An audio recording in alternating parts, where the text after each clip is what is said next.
one of the guests today and to talk on such an important topic. After frankly speaking, and after hearing Mr. Swayam Siddharka's speech, I am a bit concerned about what I will say because I'll not be going into facts that much. I am a literature student, so my all focus will be on how to deal with it on a personal level. So, without wasting any time, let us begin with our topic, which is COVID-19 challenges and we know how suddenly and strongly it has hit us. And already our first speaker has given a much detailed introduction about it. So let us just move on to its impact, challenges, and opportunities in the field of education. Now, when we talk about education, people generally take it synonymous to degrees, knowledge, marks, and something which is related to only books and study materials. But when you search the word education on Google, you will find another meaning, which is education as an enlightening process. Now, why I'm saying all this? Because it is that meaning of education, education as an enlightening process, which enables us right now to deal with situations like COVID-19, to deal with such situations where we find ourselves in crisis. And I'm not telling that education does not mean the systematic set of rules which are given and received in institution. That is obviously a fact. But apart from that, we also have education as a process which gives us that insight in certain situations and help us to deal with it better. In order to understand it better, let us go to the root meaning of the word education, which comes from a Latin word educare, and that means nurturing of your mind. Now, when we are in this COVID-19 situation, we find ourselves at certain amount of time where we don't know how to behave, where we don't know what to do. And when we have our mind nurtured, it is at that moment that we will be able to cope up with the situations, the crisis, and everything else. Now, when we talk about impact of COVID-19 in the field of education, I have boiled it down to two major impacts, which we have been seeing from the last 4 to 5 months. The first impact is the merging of professional and personal. Now, why I'm saying this? Because when COVID-19 did not exist, what used to happen? We were habituated to go to school. We were habituated to go to the college. If you're a parent, you are habituated that your kid will come after a certain amount of time. If you are a student, you were habituated that you'll go to college or school at a certain amount of time. And when you'll go back to your house, you will have ample time to enjoy, to entertain yourself. But now what is happening? We all are just limited to one place. And here we find ourselves doing the professional thing also, and we find ourselves doing the personal thing. We are seeing around us that there's a major merging or mixing of personal and professional lives. Students who only used to study at school and college and just take out some time to study at home, they are also burdened with that impact, with that effect where they have to do their homeworks, they have to study as well. Those parents who only were limited to do their functions as a parent, now they also have to look around their family members.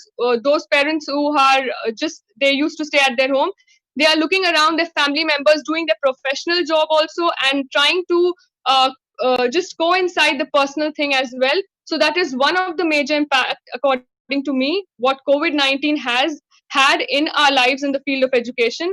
Now, the second impact, according to me, is how our focus has changed. Because earlier, we used to give a partial focus on devices like mobile phones, but now our complete focus is on devices like mobile phones or laptops and or any other device which is used for education. Because earlier we, again the same thing, earlier we used to think that okay, fine, I am going to my certain place, whether school, college, or anything else, and then I'm coming back, I'll use that mobile phone as I'll just use it for my fun stuff or entertainment. But now what is happening, like we are conducting the webinar also on mobile phones, we are studying on mobile phones, we are watching movies on mobile phones. So the entire focus has shifted from everything else to this mobile phone or any other device which is related to this. So this is one of the major impacts which we have had in the past certain days. Now, we need to understand that as the topic goes, it is impact, challenges, and opportunities. So, the greater the impact, the greater will be the challenge. Now, we know that the impact of COVID-19 has been one of a global level.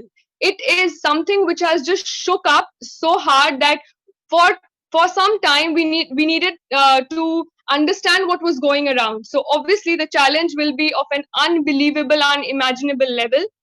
Now, according to me, what is the challenge which we are facing currently in the field of education? It is the separation of the source of education and enjoyment. Now, we need to understand that we used to have certain enjoyment mode and certain education mode. Like, again, I said the same thing earlier, that whenever we used to study for a certain amount of time, then we used to enjoy for a certain amount of time. But now what is happening, the source of education as well as enjoyment is the same. It is the same mobile phone which we have been using for such a long amount of time. And it is a very challenging act to create a dividing line to separate the two sources, because we need to have a stable mental state in order to understand and in order to deal with situation like COVID-19.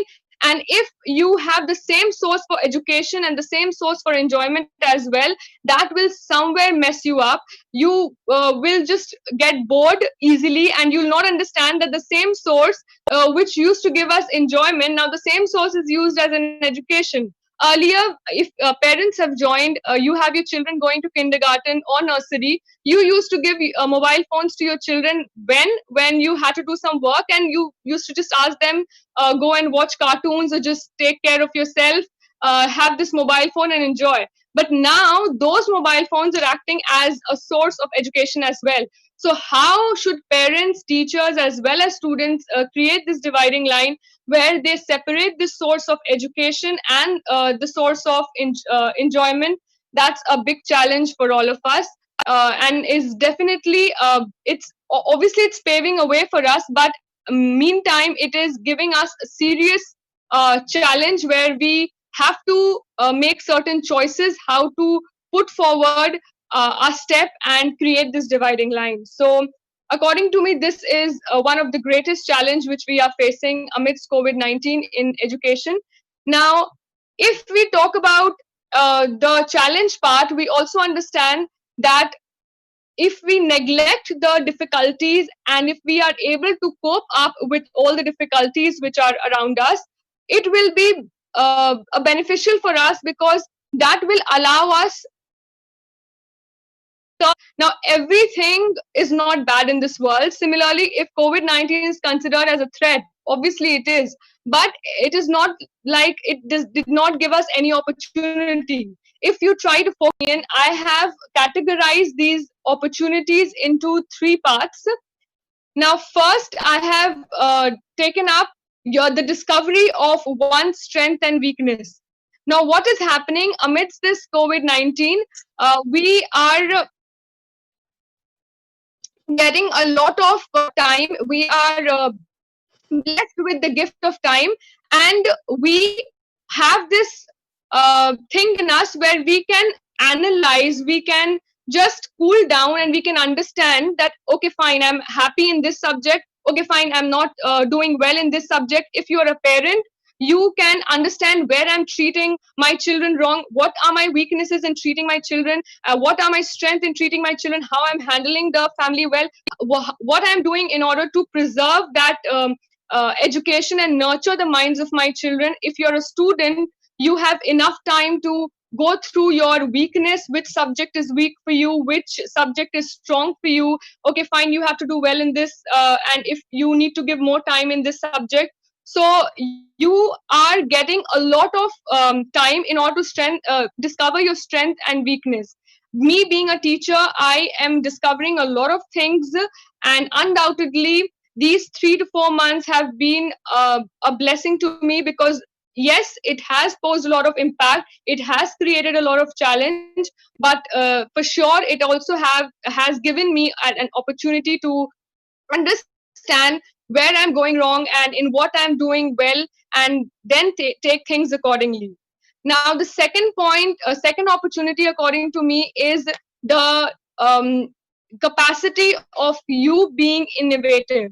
Innovative. Now, what is happening when we used to go to schools, or when a parent was fed, or they used to behave in a mechanical way, that okay, fine, your child will come right now from his or her school, you have to deal with him, okay, fine, you have to give him homework, you have to make him understand this.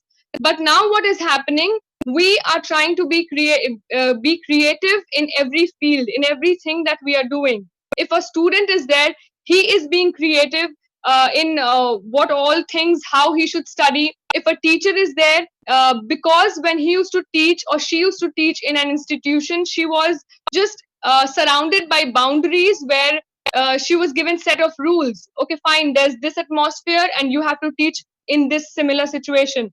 But right now what is happening, we are being innovative, we are discovering new ways in which we can make the study materials and everything, the education part, more and more interesting for our students. If a parent is there, the same thing they are doing. Because see, ultimately, when it comes to education, we have three pillars. There are teachers, there are parents, and there are obviously students, because without them education cannot be possible. So we need to understand that no matter what is happening, these three are the one who face the most impact, who are face most challenge in their lifetime when it comes to education, and also get most amount of opportunities in it. Now, when I go to the third part of my opportunity, it is the broadening of your reach and your perspective.